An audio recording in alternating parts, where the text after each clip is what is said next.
Hello, welcome to Convergent Dialogues. This is Xavier Bonilla. In this episode, I'm very happy to bring you the conversation I had with Karen Hao. Karen is a best-selling author and award-winning reporter covering artificial intelligence. She has a bachelor's in mechanical engineering and minor in energy studies from MIT. She has written for many publications, such as The Atlantic and many others. And she is the author of the book Empire of AI, Dreams and Nightmares in Sam Altman's OpenAI. And we talk all about it in the conversation. We start by talking about the origins of OpenAI. We, of course, talk about Sam Altman and some of his motivations. We talk about his relationships with Elon Musk and Peter Thiel and others.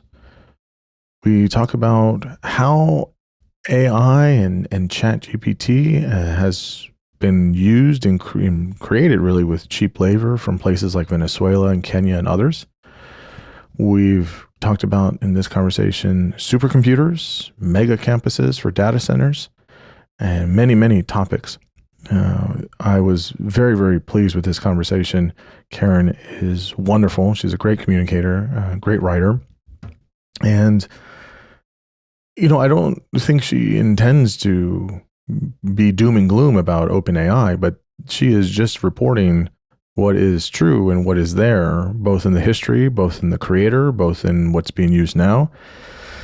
And there's a lot of issues. There are a lot of problems with OpenAI in terms of some of the motivations behind it for, some of how the, financial pieces are there, what it does, for climate, what it's doing for privacy. There's so many ethical questions here, and we're really in the wild west of this, type of technology.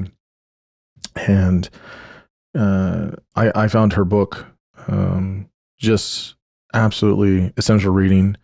Again, it's well written. It really reads like narrative form, almost like you're reading a story, and it's very, very digestible and extremely important to consider what we're using with many of these new technologies and how we need to be more prudent in how we're using them or not. As always, you can find this conversation and all other conversations at convergentdialogues.substack.com. Also on YouTube, so get over there. Please subscribe, share with your friends. Always means a lot. And now I bring you Karen Hao. I am here with Karen Hao. Karen, it's a delight to have you on the podcast. Thanks for coming on. Thank you so much for having me. Yeah, you've written a really spectacular book that is getting some traction. People are talking about it. The book is called Empire of AI, Dreams and Nightmares in Sam Altman's OpenAI. So we're going to talk all about it. Why don't you give listeners a bit of a snapshot of kind of who you are professionally or otherwise, and how you came to write the book? Yeah, so I'm a journalist and have been covering AI since 2018 and covering OpenAI since 2019. So I was the first journalist to ever profile OpenAI back when most people didn't know that the organization existed. But the reason why it was on my radar was I was a AI reporter at MIT Technology Review, and Tech Review always had this saying that it was really, really focused on emerging research. And if there was a technology that was already having commercial potential, then it was too late for us. And many people don't know this, but OpenAI originally started as a nonprofit that was oriented towards fundamental research with no commercial potential. So it was squarely on my beat. And I went to talk with the company because of that and noticed that there were some changes that were happening within the organization that I found really interesting at the time, including that they were beginning to restructure away from a nonprofit and beginning to move away from their fundamental research orientation. But I ended up writing this book because, fast forward to when ChatGPT came out, there was suddenly a burst of conversation around AI, this thing that I've been covering for several years. But I felt that it lacked a lot of context because many people were being introduced to AI for the first time with this product, with ChatGPT, and they thought that ChatGPT was somehow representative of all of AI. They thought that it was somehow an inevitable manifestation of AI. And many people also didn't know where OpenAI came from and what its story was. And I wanted to provide that history to ultimately hammer home this idea that technology is not inevitable. It's a product of many human choices. And I argue that the specific choices that OpenAI made and the specific ideology that led them to make these choices are one that we should be scrutinizing extremely carefully, because it is currently leading us down a problematic path where there are significant harms coming out of the way that they develop AI and ultimately the way that AI then is deployed. And so I wanted to give that big picture overview in the hopes that people can have a more nuanced understanding of the history of the technology, the history of this company, and ultimately come away with a sense that they can actually shape the future of this technology moving forward. Yeah, you certainly do that in the book. And I have to say, there's a lot of folks out there that are very worried about the future of AI. We've been worried about it for a couple of decades now. And there are some people that are very much embracing it and saying, bring it all on. It's all that stuff is just fear mongering. And, maybe there's some of it's in the middle, but I do think that there are some very legitimate, serious concerns. I fall a little bit more on the kind of cautious, risk management side of things, of saying we should probably be a little bit slower and a little bit more careful, and it doesn't seem like that's happening. So your book does a great job of highlighting some of that history. So why don't you tell us, you were kind of getting to it a little bit there, is, what is OpenAI? We'll talk about ChatGPT, which a lot of people have used and people are familiar with it now. But in the beginning, you said it started as a nonprofit, but now it's very aggressive in commercializing ChatGPT. It's more secretive, it's less transparent, and it's having a real impact. So just tell us what OpenAI is, and kind of how it started, and just what it is and how it's different from what we know from other things. Yeah, so OpenAI was founded as a nonprofit at the end of 2015, and the two first major people that co-founded the organization were Elon Musk and Sam Altman. Sam Altman, at the time, his background was he was the president of Y Combinator, which is a very famous startup accelerator in Silicon Valley. And he was trying to place himself into the middle of a lot of incredibly important technology movements. So he was investing in quantum, he was investing in self-driving cars, he was investing in fusion, and he wanted to start a fundamental AI research lab that would become a prominent player in the space of the AI field. And he decided to recruit Musk, who at the time was very vocal about talking about the risks of AI. And specifically, he had this fear that if AI were developed within a for-profit company, which at the time Google had a pretty big monopoly on AI talent and was leading the AI development race, Musk feared that AI would turn out really badly, and ultimately this technology could have supreme powers and destroy all of humanity, kill everyone. And so Altman started recruiting Musk by positioning this venture as something that could counter Google. Google's a for-profit, let's build a nonprofit. Google is really secretive, let's be really open. Google is focused on commercial products, let's focus on just the fundamentals, and we will not have any intent to develop products. And Musk really liked that idea. He really bought into this picture of, in order to counter what Google was doing, you have to create something else. And they ended up putting together this nonprofit with Musk verbally backing the company with its first $1 billion. Ultimately, Musk doesn't give that much because he then pulls out later, but that was the conception of the organization.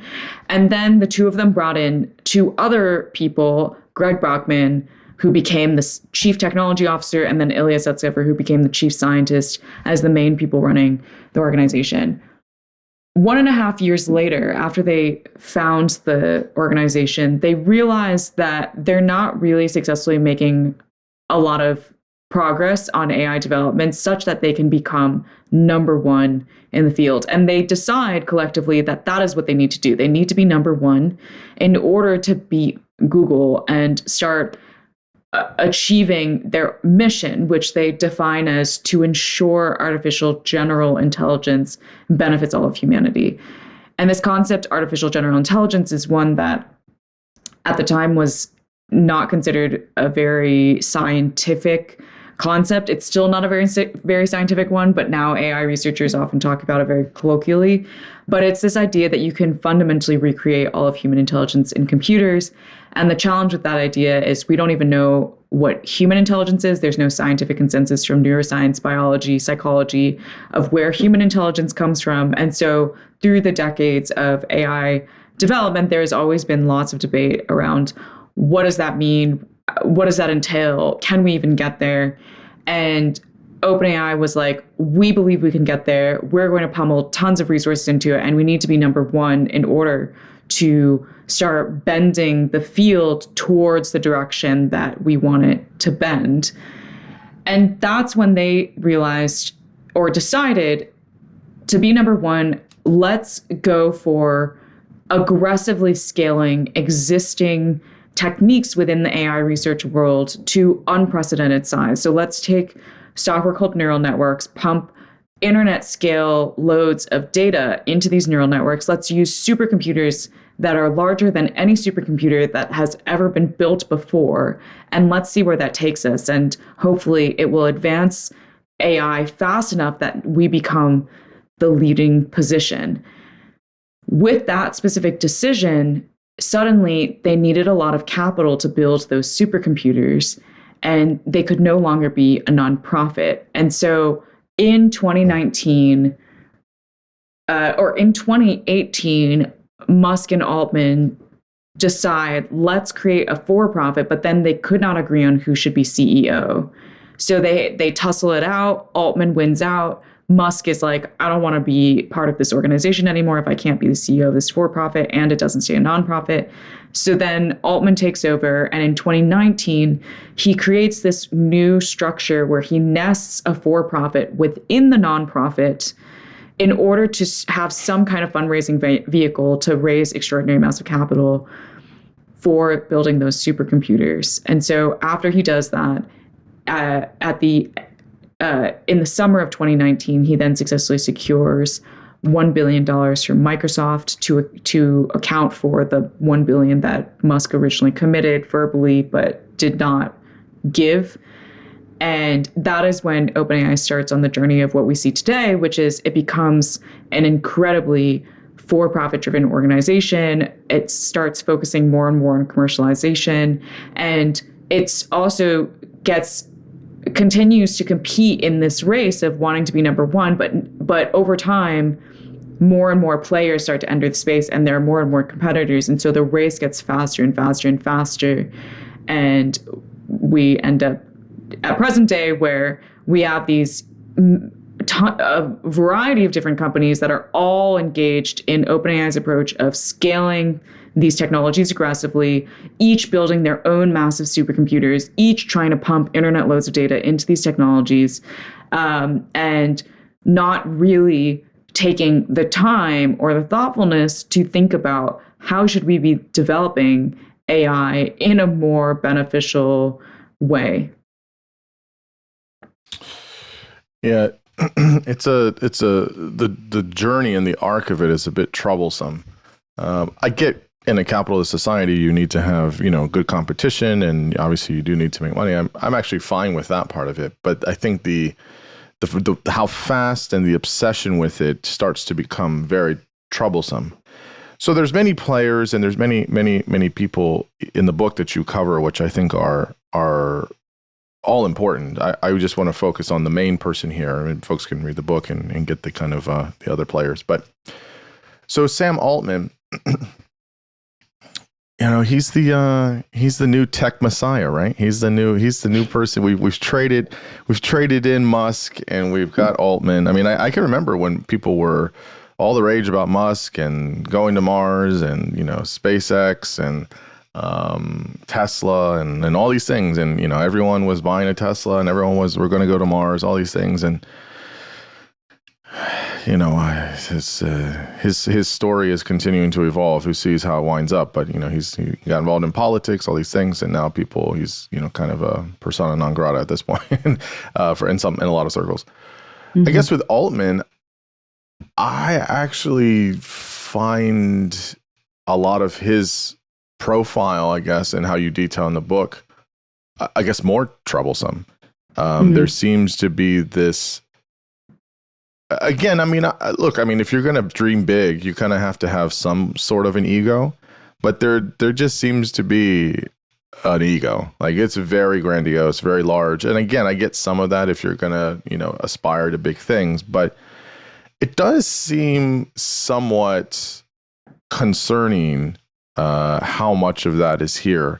Maybe just tell us, again, you don't have to give us his biography, but maybe some of the important bits that you think kind of capture and highlight, the essence of kind of who he is, but also what's driving him and what's motivating him, maybe initially, but now, again, no one can know the inner workings of somebody's, brain or who they are, and all these things in secret. But from what we can see and observe, and from other people and behaviors and how things have evolved for him, why, if people say, if you were to talk to somebody, at a coffee shop, they'd be like, yeah, this Altman guy's great. He's doing all this stuff. I use ChatGPT. What would you say? Well, let me tell you a few things and see if you still think that way. What would be those few things that you would want to share with somebody?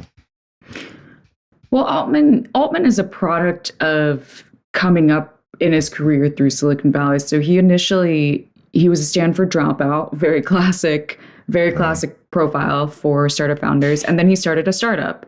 And he was part of the first cohort of Y Combinator. So Y Combinator was begun by Paul Graham, who was himself a very prominent figure in Silicon Valley that cultivated, some people consider him the father of the entrepreneurship startup ecosystem.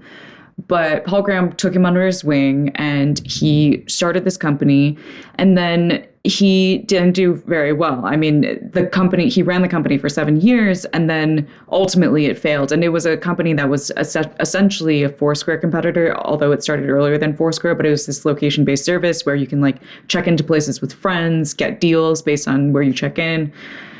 And he exited with tens of millions. So from that perspective, he did well for himself, but it didn't exactly make a mark. What he did do very successfully was use that opportunity to insert himself into the center, into the white hot center of Silicon Valley. So he really developed a great network. And then from there, he quickly rose to being president of YC because Paul Graham, his greatest mentor at the time, then handpicked him to succeed after Graham wanted to step down. And that then elevated him to yet, a more prominent position where he was really connecting and building his network and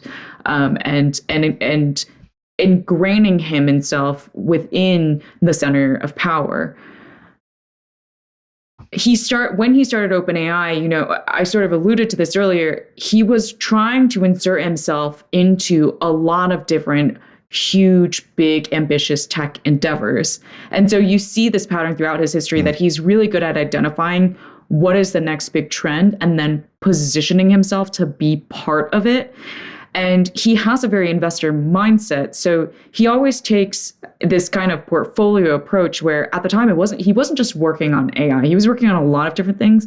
But then when AI started panning out, that's when he then goes full force and dedicates himself to this one thing. And I didn't cover him from very early on, but I've talked with reporters who have covered him for a long time, and they were like, we could have never guessed that he would have become the CEO of an AI company. Like that was not what he was focused on. He was very much just focused on investing in all kinds of startups, and he very much had that mindset. So it really is, he's strategic about positioning himself to ride the next big wave. And the thing that he is really good at. Yeah. Let me just jump in. Sorry to cut you off. Let me ask real quick, since we're at this part. another name that keeps popping up still to this day that I read in the book, and I was just like, I don't get good feelings, is Peter Thiel is also behind the curtain here, funding and mentoring all these things. And he does that a lot with a lot of people, which is fine in theory, but it does feel, again, a bit suspect. My antenna go off with Thiel because he's got a lot of money and he's putting into a lot of different things. And he's never the guy in front of the cameras. He's not the in front of things. He's always kind of behind the scenes. I mean, in this piece, when Altman's trying to ride the wave and catch the thing and see what it is and whatever, he does go on to be CEO of OpenAI. How much at the beginning it still was, you talked about Paul Graham, and how much was Peter Thiel kind of pushing things from behind the scenes as well? Yeah. So Thiel became Altman's second greatest mentor during the period when he was just starting to ascend to presidency of YC. And it was during that time that Altman also started a bunch of his own personal investment funds, and Thiel put a significant amount of money in those personal investment funds, one of them called Hydrazine Capital. And then Altman made a lot of money. Thiel made a lot of money from that investment fund, and they ended up becoming very, very close. And Thiel has always had this kind of position where he thinks ultimately capitalism and driving business value is the best indicator that you are doing good for the world. And so he has this talk that I cite in the book where he, after Altman started gaining some prominence as the YC president, he started this class called How to Build a Startup, or How to Start a Startup. And he invites Thiel to give this lecture called Competition is for Losers. And he talks about how in order to build anything of value, you should aim for monopoly.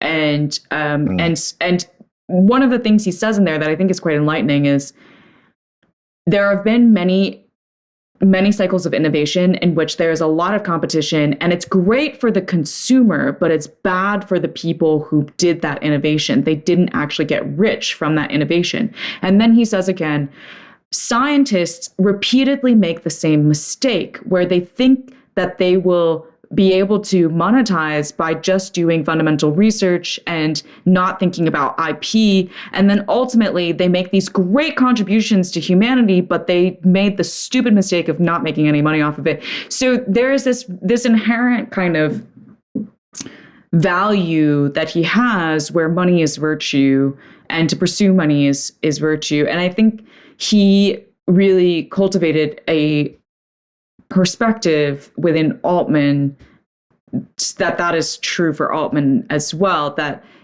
in order to really do something big in the world, it needs to be by moving lots of capital and accruing lots of capital. Like that is the signal for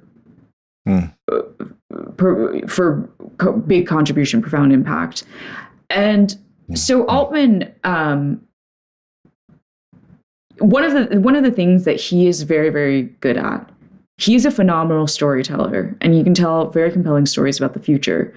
That is a common thing for a lot of Silicon Valley people, but Altman is, the creme de la creme in Silicon Valley. He really kills at this particular skill, and that is what has made him a once-in-a-generation fundraising talent. And so as an investor, this was very successful because he could just continue fundraising more and more and more money to pump into his portfolio companies. And as the OpenAI CEO, this was particularly great because the specific path that OpenAI picked for AI development, the main bottleneck is capital. So it's perfect. And it's in a perfect alignment with Altman's skills, where the main thing that he is excellent at, better than anyone else at, is just getting gobs and gobs of money for a specific endeavor. The thing that people, when I was interviewing people, that I started to realize was I would specifically ask people, like, what was the thing that Altman said to you during this stage of the company in this particular meeting about what he believed and why he was doing what he was doing, or like why he was pushing the company towards a specific direction. And no matter how long someone had worked with him or how closely someone had worked with him, they couldn't actually articulate his beliefs. And they would say that. They would like, I don't actually know what he believes. It's a black box. And so I think that is the biggest criticism that people have of him, is that he's so good at telling these stories, but people don't actually know if these stories are grounded in reality. They don't know if the story he's projecting of the future is ultimately where he's actually leading people. And so that is kind of what I end up focusing on through the book, is that his story shifts and evolves, and what he says he believes shifts and evolves based on the time, the motive, and the person that he's talking to. Yeah, I mean, I don't want to be too dramatic here, but I mean, reading the book and hearing this, I mean, I was like, yeah, there's some pretty serious psychopathic traits here. I mean, it's very high functioning, very charming. And I'm not trying to be dramatic. I mean, I'm not saying he is one, but I'm just saying there's a lot of traits of that, which is, if you can't know, I mean, you detail in the book, going to Congress, everyone was sold a great story. He really, hammed it up, blah, blah, blah. Like, there is something very troubling about that. Let me fuse two things here. So, okay, Microsoft, Gates you say was initially hesitant. Microsoft gives $1 billion, OpenAI, 2019, okay, off and running. One of the early analogies that you talk about, which again is, very relevant, or was relevant as of, I guess, last year or whatever, was this comparison that was being made between OpenAI and the Manhattan Project. And it's, again, the Manhattan Project built the atomic bomb that, I mean, we all saw Oppenheimer last year or 2 years ago, whatever it was. Like, we all saw that story.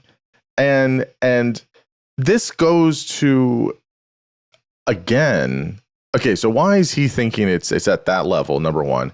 But two, if you do think it's at that level, why are you not spending enough actual time and energy and investment in thinking about the ethics of AI, especially AGI, artificial general intelligence, and anything else? I mean, we can have the debate about intelligence, I think we know what intelligence is, but you're right, people do debate it. We do have this idea of G and all these things, but again, people debate it, that's fine.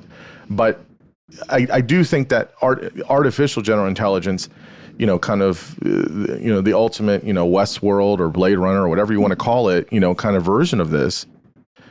My understanding is once you get that out of the bottle, you can't put it back in. I mean, we are kind of really screwed if we build, basically completely sentient artificial general intelligence, and then they can do whatever they want, and then they turn on humans or whatever it is.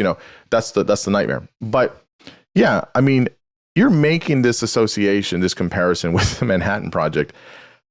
Is there, I mean, maybe there's the illusion of it, but is there any pause to say, what's the ethics of this? What's the impact? What could happen here? Like, are any of those conversations going on, or what's the deal with this?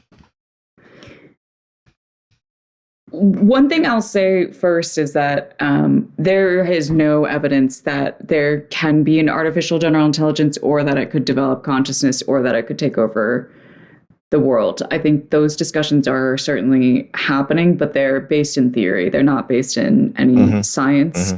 But I just want to read your listeners a quote that I opened the book with, which is from Sam Altman himself. And he himself is quoting someone. So he used to be an avid blogger, and he would write blogs about his thinking. And it's sort of this treasure trove of early, like how the early record of him starting to form his ideas around business and strategy and startups.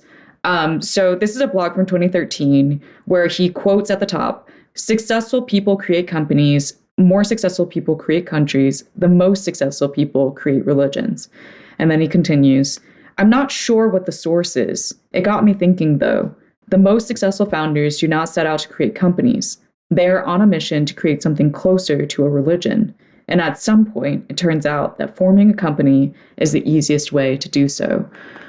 So to your question of why they keep using the Manhattan Project, to me, based on all the reporting that I did, is that Altman identified very early in his career that in order to rally people around something really, really big, and in order to accrue a lot of capital and justify that accrual, he had to form something a higher purpose. He had to create this story about why this was historic, why this was civilizationally transformative. And so the most easy analogy that he could point to was the Manhattan Project. And so this was something that he used as a recruiting tool. This was something that he used to mythologize OpenAI. This was something that he used to also impress on people the paramount need for secrecy within the organization. So it was a very effective story that recruited a lot of people, and is still one that OpenAI tells to this day when they're actually recruiting employees. But whether or not Altman actually thinks that what he's doing is equivalent to the nuclear bomb is up for debate. The way that he acts does not seem to suggest that. The way that he's led the company doesn't seem to suggest that. So to me, he is using this analogy mostly for its rhetorical effect, not necessarily because he genuinely believes that he is creating the nuclear bomb. That's a good point. Still, it is just a little bit of like you're using a lot of narrative tools, which again is not wrong, but it is, again, if you don't know somebody's motives or their true intentions, it's like, okay, like, you know, what are we really doing here? Which is again a little bit worrisome. Okay, so a few things here. Again, many things you cover in the book. One thing that I didn't know, which was a bit surprising, sort of, is you talk about Kenya and Venezuela becoming a part of forms of labor in building ChatGPT. So for all the listeners out there that use ChatGPT, I myself don't really use it. I think I've literally used it once. I'm a little bit shy about using it. I'm not too enthusiastic, to be honest. I don't use it either. Yeah, I don't use it. I have a lot of worries about it. Anyways, so yeah, tell us this story about, so we can talk about ChatGPT. So maybe, okay, two things, sorry. Could you explain the difference? I guess there's GPT 1, 2, 3, 4, I think we're at now. And then there's ChatGPT. So maybe explain the difference. And then, yeah, what's the story here? Why are we going to Kenya and Venezuela to do all these things to get this cheap labor to build AI products? What's that about?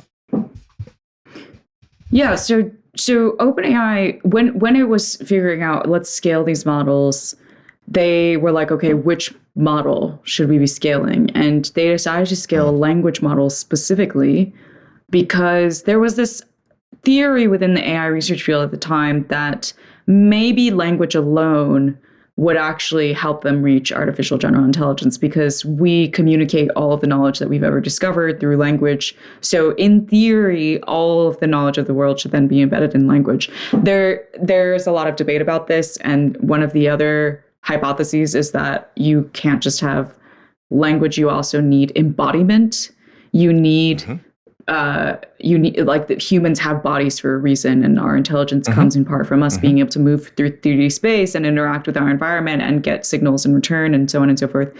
But language is cheap to acquire. Robotics is not cheap to build. And so they specifically thought, let's start with language first and build language models. So GPT-1 was their first language model. GPT-2, they then scaled up, I think, around 10x.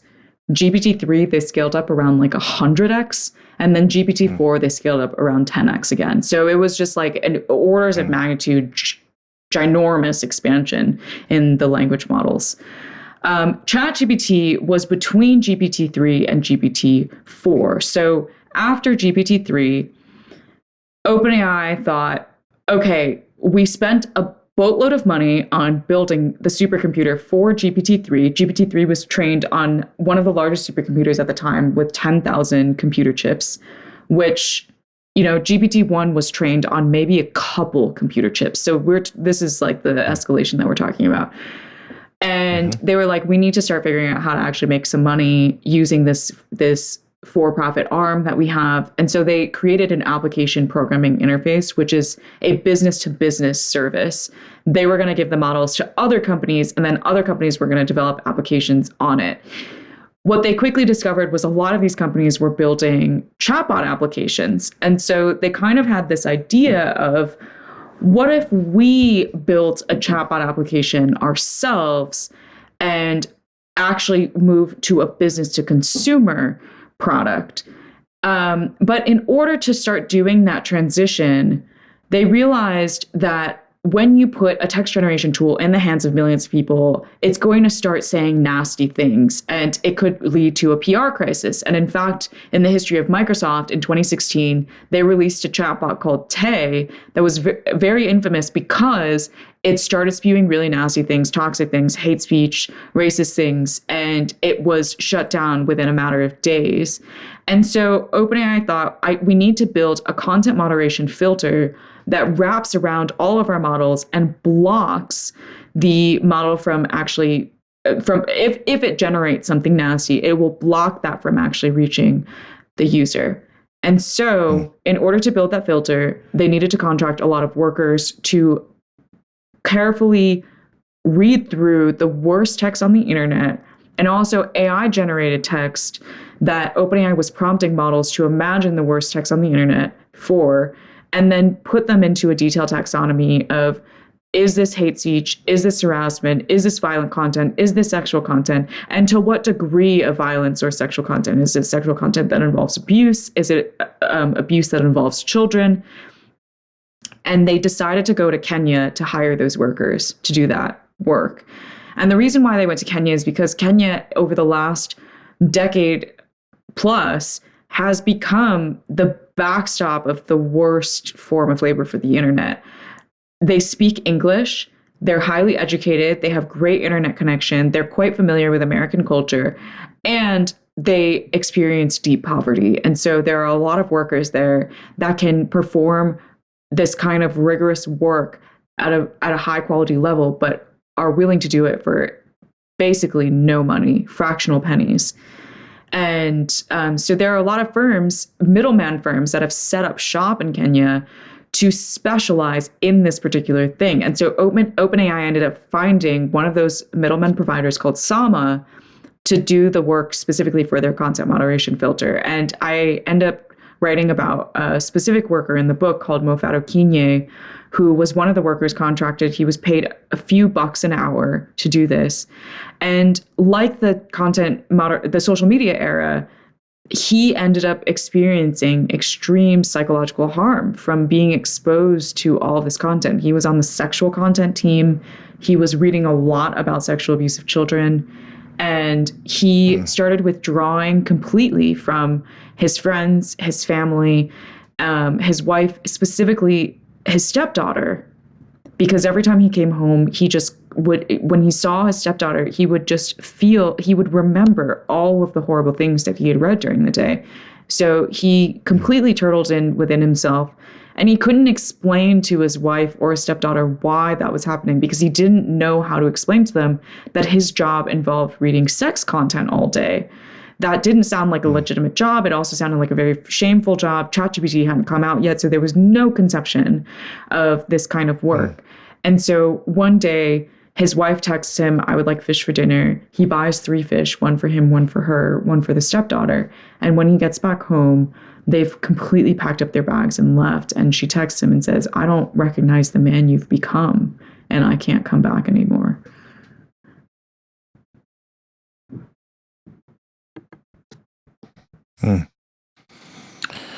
Yeah, I mean that's such a grim story, and that's, you tell one story, there's hundreds or thousands others, that are unknown, of what the impact is of kind of doing this and using cheap labor, and so it's again, it's one of those things where again, people don't always see how things get made, but when you look into it, it's a little bit worrisome. But ChatGPT becomes very popular, and it's extremely popular at the moment. People use it daily now. I mean, I guess it's getting very good as well. I mean, improving. I mean, you could see the appeal for it, but there's also these things you talk about with these mega campuses, which, are going to continue to scale and be used for ChatGPT. And you made a quote the data point in the book that data centers use 8% of the country, could use 8% of the country's power by 2030. And that's more than all of what India uses at the moment with 1.3.4 billion people. So yeah, tell us about these mega campuses and how ChatGPT is going to continue to pool and use a lot of resources. And I guess I kind of mentioned it. I don't use it because I don't know what's on the other side. I don't know how it's going to be tracked, how my data is going to be used, et cetera, et cetera, et cetera. I feel very worried about it. And again, I'm not, I don't live off grid. It's not that I don't have credit cards. I'm not that kind of person. But it's just new tech, and I don't trust it completely. And it's a little bit concerning because we don't know what we're doing, at least on the user side. So yeah, tell us about these mega campuses and how ChatGPT is going to keep going further, I guess. Yeah, and I also don't use it because, I investigate the company and I'm not going to give them all of my data. So I think not using it is totally valid. And I encourage people, if you don't find value from this, don't use it, because that is precious data that you are then using, that they are then using to continue to train their products and eventually maybe automate you away. So one of the things that people don't really realize about these supercomputers is that they are, and data centers, is that they are being built at an extraordinary clip, like historically rapid clip. When I was working on the book, the book, I froze the manuscript in January of 2025, and literally days after, OpenAI announced the Stargate initiative, or President Trump announced the Stargate initiative, and it was for OpenAI, and it's this $500 billion private investment into computing infrastructure over the next 4 years for OpenAI. So the company says. To put that into context, the Apollo program, which brought the first man to the moon, was $300 billion in today's dollars, spent over 13 years. So we are talking about an order of magnitude more capital being spent on building computational infrastructure for products like ChatGPT. And these huge pieces of infrastructure are not only incredibly energy intensive. So there's actually an updated figure that I have now. McKinsey just came out with a report recently saying that in order to keep up with the current pace of expansion globally, we will need to add as much energy onto the grid, the global grid, in 5 years as is consumed by California, two to 6 times the energy consumed by California annually. That is how much energy we'll have to add onto the global grid. And most of that will have to be fossil fuels, because these data centers run 24/7. They cannot run purely on renewable energy. And there is not enough nuclear fission capacity in the world to actually power these data centers. And one of the things that these companies are actually doing to try and pretend that it's totally a totally fine problem to keep building these data centers is they are trying to lobby governments to actually unwind nuclear regulation to build nuclear plants faster. So there's like second order and third order effects to the fact that these data centers are being built so quickly. So it's a huge climate problem. It's going to pump a lot of carbon into the air. It's a huge public health problem because we've seen that there are coal plants that are being extended. There are methane gas plants that are being built that are pummeling 1,000 pounds of toxins, 1,000 tons of toxins of air pollutants into mostly working class, poor communities. It is also a public health problem in the sense that most of these data centers use fresh water to cool them. And the reason why they have to be fresh water is because any other type of water corrodes the equipment over time and leads to bacterial growth. And so in most cases, these data centers actually tap straight into the public drinking water source because that is the infrastructure that is delivering fresh water. And Bloomberg just had a story that showed that 2/3 of these data centers being expanded around the world are being put in water scarce areas where there is already a shortage of drinking water. And one of the stories that I talk about in the book is that Google chose to build a data center in Montevideo, Uruguay, during a time when the drought was so bad that the Montevideo government was actually putting toxic waste water into the public drinking water system simply to have something come out of people's faucets when they turned on their taps. And people who didn't have money to buy bottled water were just drinking that toxic wastewater. And women were having miscarriages, elderly were having their diseases, their chronic illnesses inflamed. And it was in the middle of that Google was like, we're going to build a data center that now uses fresh drinking water in this city. And so it is an environmental crisis, a public health crisis, a climate crisis, a water crisis.